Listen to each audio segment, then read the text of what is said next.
Hello, everyone, and welcome back to Amira's Champion Every Voice podcast, where we elevate the voices of educators and leaders who are creating meaningful experiences for students every day. I'm your host, Jacqueline Wright. I'm really excited about today's conversation because we're talking about literacy at scale and with multilingual populations, from the classroom all the way to tutoring sessions and what it truly takes to support students and educators in powerful ways. I'm joined today by Monica Brown, ESL tutor at Tisch Elementary School in St. Martin Parish, Louisiana. Monica, thank you so much for being here. And as I always say, let's get this reading party started. Welcome, Monica. Hi, Jacqueline. It's so nice to be here. Yes, thank you so much for joining me. As I shared with you earlier, it was a pleasure to meet you in our champions meeting this past week.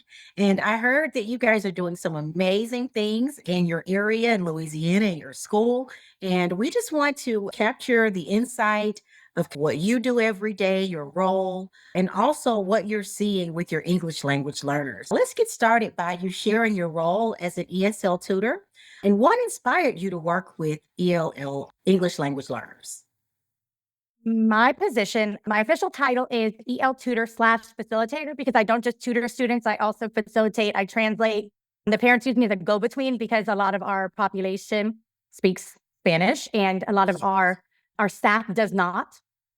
So I actually service 6 schools. Tesh is not my only one, but they're my home. So I like to say they're my babies. Yes. And I work with students in a small group setting, sometimes one-on-one, and we're just building those fluency skills. We're working on our ELPT. We're hitting those standards, trying to build up our reading, listening, speaking, and writing. Outstanding. And how many years have you been practicing in the field of education? I was a second grade teacher for 8 years, and then I was blessed with this position. So I was able to step out of the classroom, and this is my second full year doing this position. I know how meaningful your role is to your school communities, all of the ones that you serve.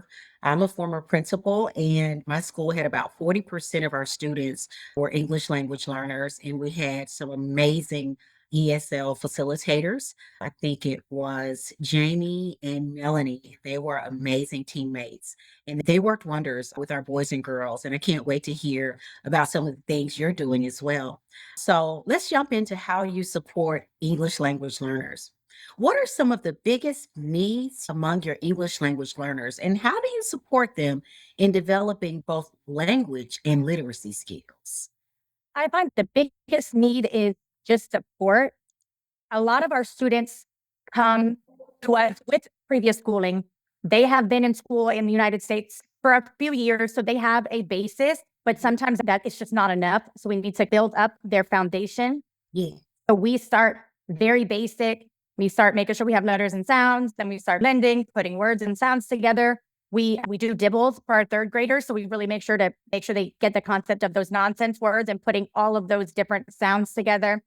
Make sure they can phoneme chunk, all those basic things. And then our higher students, once they reach proficiency in the reading aspect, but we can see they're doing well.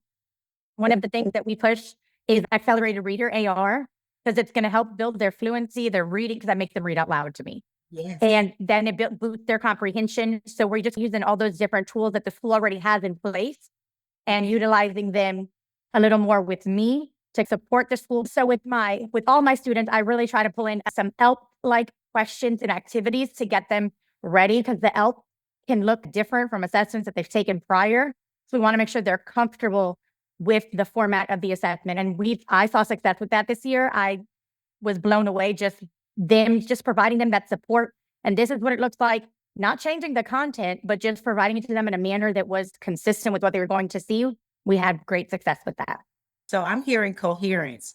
I'm hearing what they're seeing in their classroom. You're giving them support with it in your space, and you're also giving it to them in multiple ways. And then it's not a standalone where they come to you and you're just on software. I heard you say that you still make the students read out loud to you. You need to hear them. And that's so important to us as educators, right? It's a partnership between what the technology helps us to leverage, but that human side, the teacher aspect, and you still coming in with your expertise and listening to them. Thank you for sharing how important that is and that you're still doing that. Let's talk about how you're building relationships. I imagine that's very important, especially with the students that you're serving, with all students. How can you create a classroom environment where students feel safe, seen, and ready to learn, regardless of the language barriers they might have when they first come to your class? I was very lucky that when I transitioned to this position, that I was teaching at the feeder school. So I was at the primary and I moved up to the elementary. So I had already had a relationship with quite a few students on the campus. So that really helped because they already knew my face. They were a little confused as to why I was there. But once we started working, they were like, okay, you're here to help. And that really isn't just for our English learner population, it's across the campus, teachers included. And it's nice to see how all the students work together. And I see like my English learners and our native English speakers working together and just seeing how they've built that little relationship just by knowing who I am and what I do. And what a powerful strategy. I heard you mention that the native English speakers and your ELL students are partnering together. And we know that's a foundational strategy. That's research based. That's what we learned in our foundational pedagogical classes, that students can learn from each other, sometimes more than they can learn from adults. So thank you for introducing that. That's one of the ways you engage the learners in having those partnerships. And speaking of engagement, what other strategies have you found to be most effective in boosting engagement for your students, especially those who might be hesitant to practice reading out loud, either with a peer or with an adult? So we make sure Amira is a big push at our school. Our students are required to do it, whether they actually do it or not, we're required. So I like to monitor their minutes, but we give them space because sometimes when they're reading out loud, they don't want to be near somebody. They don't want somebody else to hear them. They get embarrassed. We make sure they have lots of space when it comes to reading independently, especially like Amira aspect. When it comes to me and I'm pulling my students and I have them read out loud, it's normally just on one-on-one because I'm not going to make my higher readers read out loud to me. They can hold their own. It's normally my lower readers. So when they're reading out loud to me, I want them to feel comfortable and not worry, is somebody else listening to me try to sound out this word? Is somebody listening to how slow it's taking me? Whatever. I want them to feel comfortable. And I know they feel comfortable when it's just the two of us. So I just want them to know that I'm a safe space and you got this, and that positivity just radiate out to them. Sometimes, Monica, creating that safe space is half the battle. When students feel like the person they're talking to cares and is not judging, but is really just there to help, it can make all the difference. A lot of times, students might just need to hear, I'm just here to help grow your reading brain. I've even heard another champion, I'll share that. I noticed your reading brain is growing. So, saying things like that, especially to smaller, younger learners, and especially those learners who come to us with maybe language barriers, if we could communicate that to them continuously, then we're not here to judge. We're here to support you. And practicing reading out loud is how we get better. I'm so happy that there are so many teachers and specialists like you who take the time to communicate and reiterate that to boys and girls. I was one of those, Monica, who struggled to read. I didn't have a language barrier, but there was definitely a deficiency or something that wasn't connecting when I was being taught to read. And the piece I was missing was what you mentioned. And so this will come up a lot in our podcast episodes about creating a safe space. I didn't have a safe space in first grade. My first safe space came as far as reading in second grade. And I hear that you're a second grade teacher, so what you're sharing, is hitting home.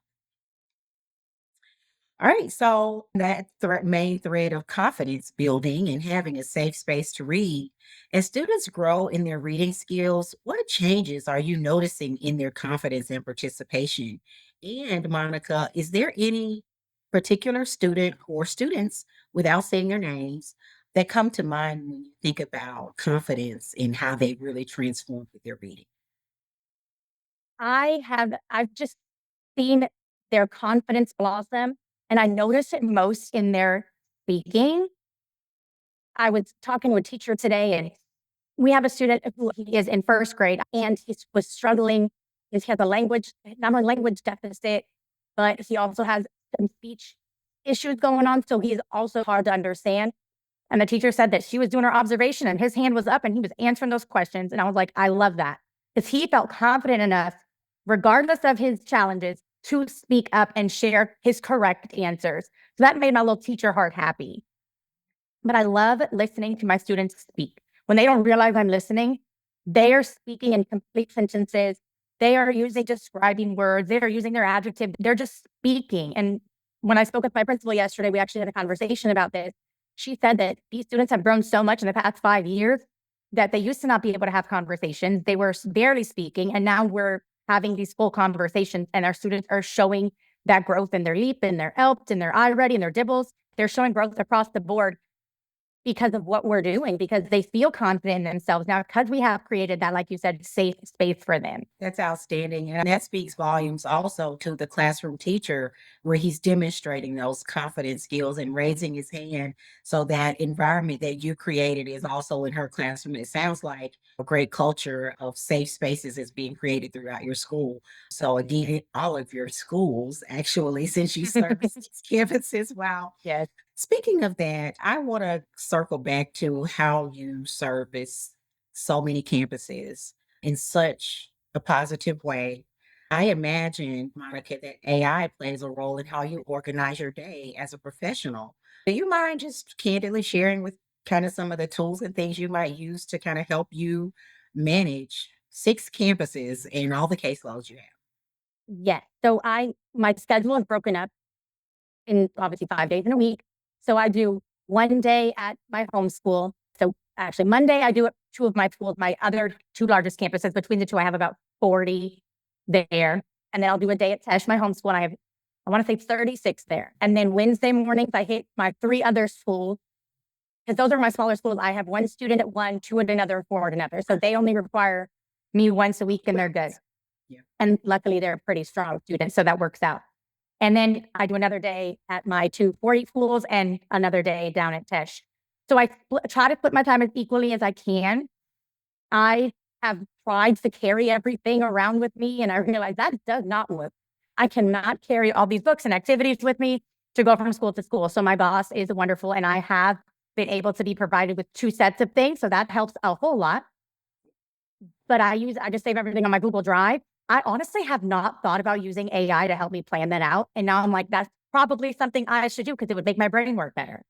It would actually, I'm sure, actually, we just had a podcast episode, the previous one, and it was a guy who consults nationally, and he was talking about how school leaders and teachers should be taking the same concepts we're using in introducing AI to help students become better readers. We can use it to become better at managing our schedules. And what I'm noticing, even in talking to you and connecting with you from the first moment we connected in Champions, is just the beautiful heart and smile that you have, the joy you have for the work you're doing with such a big caseload. So again, kudos. So let's talk about literacy support in practice. All of the tools that you're using across your campuses have made the biggest difference in helping your students stay engaged and making progress in reading. You have quite a few. Which ones are making the most impact for your kids and how and why? I think right now, and where we're standing right now, I know I'm on the Amira podcast, but I do think it is Amira because Amira provides them that opportunity to read out loud. And because Amira's AI, she's able to correct them in that moment. They're not waiting to get the feedback, they're getting it immediately. And that is so beneficial to all students. You can't sit there and show them and not know what's going on. Amira's going to help you right then and right there. Yes. So I think she is, she, I think that's just a wonderful program and it's really helped them. And then when they get to the comprehension part, I love listening to that, listening to how they're responding to those questions. I love it. I love it. I think that's just really helped them build their confidence because they don't have to read out loud, but they are. But they're like, nobody can hear them other than Amira. So they're just reading to a friend or like the little AI bot. And they feel comfortable with that because it's not a human per se. You're right. You're absolutely right. And sometimes I dress up as a mirror and I go to visit classes. I wear the glasses and take spot with me. And when I do that, the reception that I receive from students who think that I really am her. They think that I teleported from their computers to come and read with them. And one day when I was leaving a second grade class, a student said, "Are you going back into the computer to help us now?" They did not want me to stay. the human Amira. They wanted me to go back into the computer. They wanted to make sure that when they logged back in, they would have that same support. And that just warmed my heart. And it makes me feel so good as an educator, a former principal and teacher, a reading specialist, to know that we are giving or providing kids with a learning agent that helps them advocate for themselves and become confident and to help celebrate them. When we met, Monica, you mentioned a really neat celebration that you guys are doing, and we know you're in Louisiana. So tell us more about this cool idea that you guys came up with to celebrate kids called Read for Beads. My champion team, we've been talking about what should we do? How can we make a competition to get the kids excited? And we thought of things and nothing stuck. Nothing stuck. And then we were Mardi Gras season, and it was just like, okay. And then I did use AI for that. ChatGPT helped me come up with that name. And it was like, that's it. And we just got it. The students, for every 30 minutes of high quality time that they read on Amira, they got a bead. It was a instruction paper bead, just a little circle. And what we did was we very safely put them up along the cafeteria. So we made a large Mardi Gras bead essentially. And this was our third, fourth, and fifth grade. So each grade level had their own color. So there was a purple bead, a green bead, and a yellow bead. So we kept with that Mardi Gras theme. And the librarian at my school, she's my counterpart. We like work very close together with the EL students. So she's my go-between. That's my girl. We would, every Friday, we would sit and we would check data for all the students. It wasn't just our EL learners, it was the entire population. And if they had their 30 minutes, for every 30 minutes, they would get their bead. And we'd write their name on the bead. So when we would go put them up in the cafeteria, sometimes it would be during lunchtime. And those students would get so excited. Oh, is that my name? Is that my name? And I'm like, baby, I see your name, but it's not that one. And they would get so excited to look for their name. And then we also, not only did the students get that, we were rewarding the teachers as well. So the class that ended up with the most minutes of high quality time ended up getting a king cake party. So they were provided with a king cake and the students got Mardi Gras beads. And the Friday before we left for Mardi Gras, they were able to enjoy their king cake and wear their beads. Wow.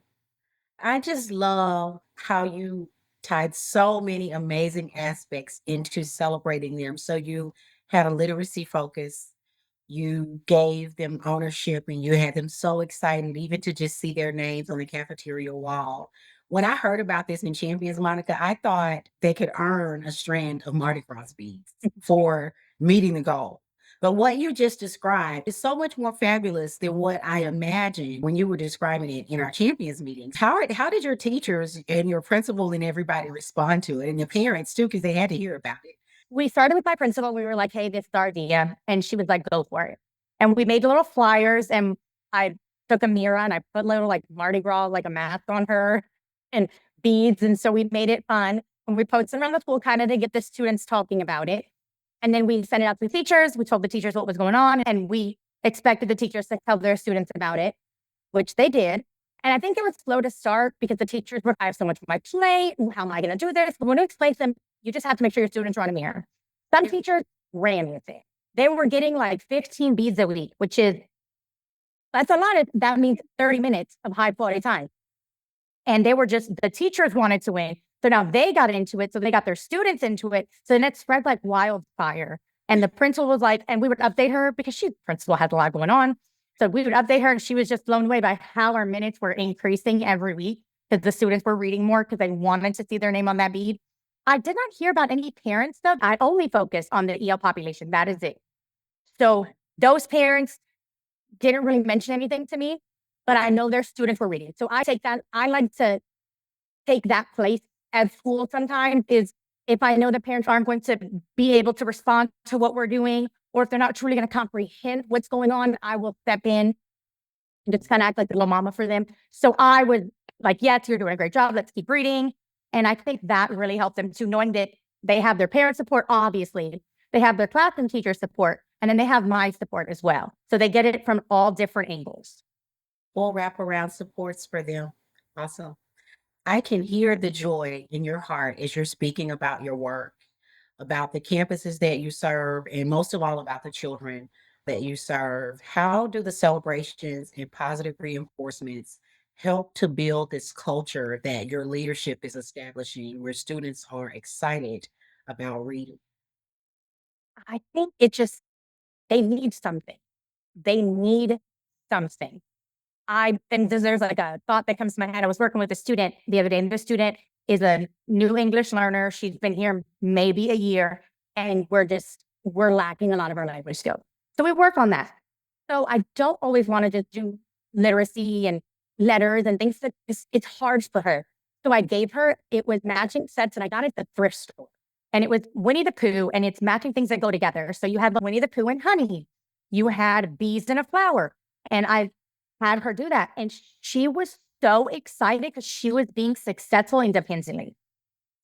So that right there, I was like, okay, we are being like, she was proud of herself. So I think it's so important, regardless of their level, they need to be proud of themselves. We can be proud of them, we can tell them, but until they're proud of themselves, I don't think we've really accomplished our goal. Same. I think the same goes for even adults, adult professionals.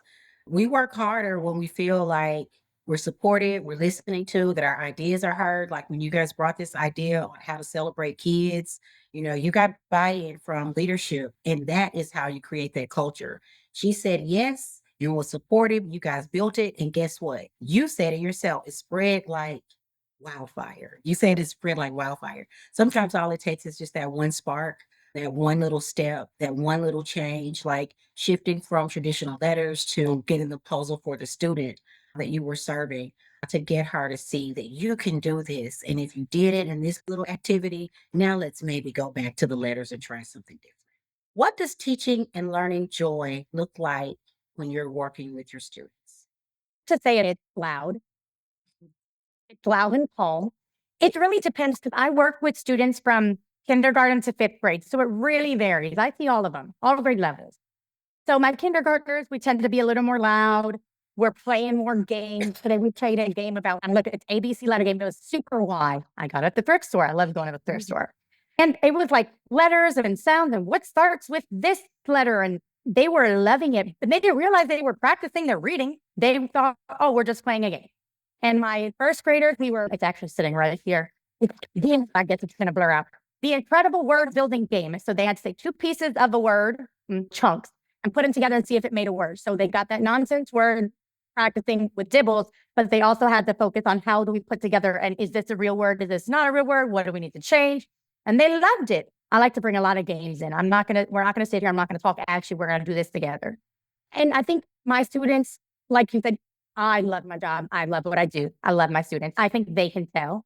They know that I'm excited to see them. They know they will put in Google Classroom, Miss Brown, when do you come and see me? I'm like, baby, I am not even there today, but I will see you when I am. And it happens all the time. Miss Brown, can you come see me? Miss Brown. And I'm like, baby, these are my fifth graders. So the fifth graders I have a good rapport with because I taught them in my second grade class, which is really interesting to step out of that and know them in a different scenario. Yeah. So it's just, they see it and then I see it come out of them because they know that it excites me. And then I don't just leave them alone. I'm seeing you on campus. When I'm walking around campus, I'm making sure I'm checking in with you, regardless if I saw you that day or not. I'm checking in with your teacher. And I think they know that Ms. Brown does not play, is what I tell them. Is like, I am here and we're going to do it. And that it is what it is. I think they know that. And they're just like, all right, like we're just going to rise to the occasion because we know that's the expectation. If you don't hold them to a higher expectation, they're not going to reach it. You started by saying that you believe that the students can tell the joy that you have, and they absolutely 100% can. We cannot fool children. Their hearts are pure and they can see ours as well. I think just like you show up every day wanting to make a difference for kids, and you are so happy that they're looking for you as their safe space. And they know that when they're with you, they're going to accomplish something. As a principal, I think when I was a principal, one of the biggest things for me was starting my day in traffic. Before anyone entered the building, I wanted to meet everyone on the sidewalk. I felt like a lot could be accomplished on the sidewalk. I felt like if I greeted them with joy in our language, today is going to be an amazing day. We're going to start the day with joy. The tears are going to stop as we get out of the car. We're going to dry up tears. We're going to come into the building. We're going to get whatever hugs we need to start the day. But it really did set the tone And it gave me so much joy to be able to establish that this is a safe place. I'm going to do everything in my power to try to make us have a good day at school because I feel like as a leader, I mean, even as classroom teachers, we control that for kids. They feed on how we feel and how we show up every day. So I want to share with you, yes, and confirm to you, yes, Monica, yes, Miss Brown, they do feel your joy. And we need all teachers just like you and so many others to show up like that. Monica, can you give us your very best? Let's get this reading party started. Let's get this reading party started. I love how sassy it is. I love it. I think Amira is so sassy as well. And even in my school, we were referring to her as like we were calling it her and like it was another person partnering with us. But she is a co-teacher. Monica, thank you so much for sharing your heart, your passion, your joy, and your impact with us today. Your work reminds us that when students feel seen, supported, celebrated, that they will thrive as readers and as learners, no matter their native language. To our listeners, thank you for joining us for another episode of Amira's Champion Every Voice podcast. Keep supporting educators and keep giving every child a chance to become a reader. We'll see you next time.